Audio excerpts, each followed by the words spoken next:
মা, তুমি এখানে আদা পেঁয়াজ বিক্রি করতেছো? হ্যাঁ, তো কি হয়েছে? এটা কোনো কথা বললাই? মহল্লার মানুষ যদি চিনতে পারে যে তুমি আমার মা, তো আমার মানিজ্য থাকবে? ও, তোদের বাণিজ্য থাকবে না তাই? আমি তো কাজ করে খাইতেছি, আমি তো অন্যায় কোনো কিছু করিনি, তোদের কাছ থেকে তো আমি টাকা পয়সা চাইনি। তোর বউ আর তুই মিলে আমাকে অত্যাচার করেছিস দিনের পর দিন, তোদেরকে কিছু বলিনি, আর এখন আমি কাজ করে খাই, তোর মান সম্মানে লেগে গেছে। বাহ বাহ। শোনো মা, তোমার এই অবস্থার জন্য তুমিই দায়ী। তুমি কেন আমার বউয়ের সাথে মিলেমিশে থাকতে পারো না? আমি কি কম চেষ্টা করছি তোমাদের একসাথে রাখার জন্য? এখন তুই শিক্ষিত হয়ে গেছিস গা। যখন তুই আমার কাছে টাকা চাতি, আমি মাইসের বাড়িতে বাড়িতে কাম কইরা তোরে টাকাই না দিতাম, কই কই তখন তো তুই শিখাতি না, আমি কইতে তোরে টাকাই না দিছি। এখন তো অনেক বড় হয়ে গেছিস গা। আমি আমি এই কামই কইরা খামু, এই হানি কইরা খামু, তুই এ নাইছিস কে লেগা? আমি তো তোকে পরিচয় দেই না, তখন আমার লাগবো না, আমার কেউরও লাগবো না, কেউরও লাগবো না আমার। যা তুই এনতে।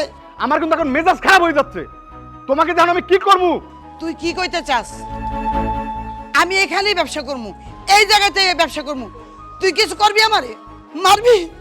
মারবি? মার মার। কি করবি ক? তোমাকে তো আমি ঘাড় ধাক্কা দিয়ে বের করে দিছি। এখন যদি বেশি কথা বলো না, তো তোমার গায়ে হাত তুলতে আমি তো বাধ্য হবো। ভাই, আপনি আমার মারলেন। আপনি জানেন এই মহিলা কত বড় খারাপ? শোনেন, আমি আগে জানতাম না, এখন জানলাম আপনি আপনার মার গায়ে হাত তুলছেন। ছি! আর আপনার মাকে আপনার বোর কথা মতো শুনে, বোর কথা শুনে আপনার মাকে আপনি বাড়িতে বের করে দিয়েছেন। আরে আপনার মা যদি খারাপ মানুষ হইতো, তাহলে আপনাকে কষ্ট করে, আপনাকে বাড়িতে বুয়ার কাজ করে মানুষের মতো মানুষ করতো না। এখন আপনি অফিসার হয়েছেন, হ্যাঁ? আপনার বাড়ির সামনে সবজি বিক্রি করে বলে আপনার গায়ে লাগছে। ছি! আপনাকে তো থাপ্পড় একটা মেরেছি না, আর কয়েকটা থাপ্পড় আপনাকে মারা উচিত ছিল। আরে শোনেন, মা সম্পর্কে কি বুঝবেন? মা যখন হারাবেন তখন বুঝবেন।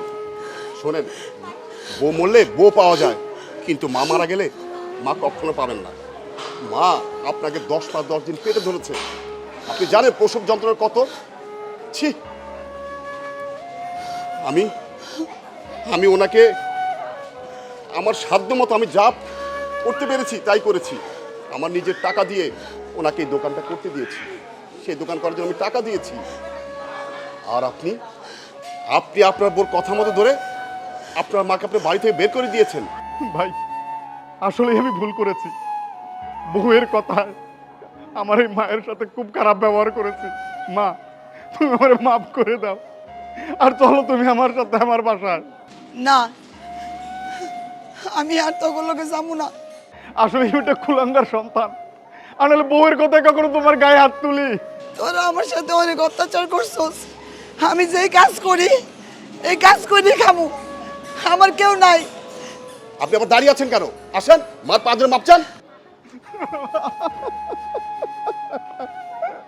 আমার মাফ করে গেল, আমি ভুল করছি বাবা। খালাম্মা, আমার তো মা নাই, আমি আপনার মার মতো ভাবছি। খালাম্মা, আপনি আমার মা, এইবারের মতো আপনি আমাকে মাফ করে দেন। আমার একটাই পোলা, তুমি আমার পোলা, তুমি আমার লেগে অনেক কিছু করছো, তুমি যখন কইতাছো আমি ওরে মাফ করে দিলাম।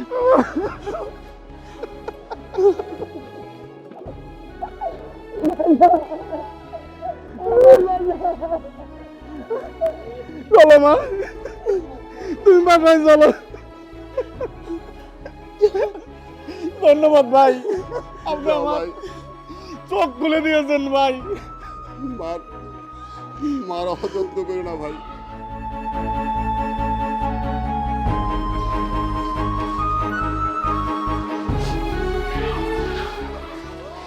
আমি একটা মা বাবা হারা সন্তান।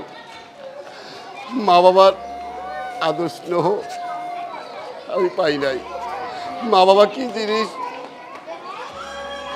আমি বুঝতে পারি।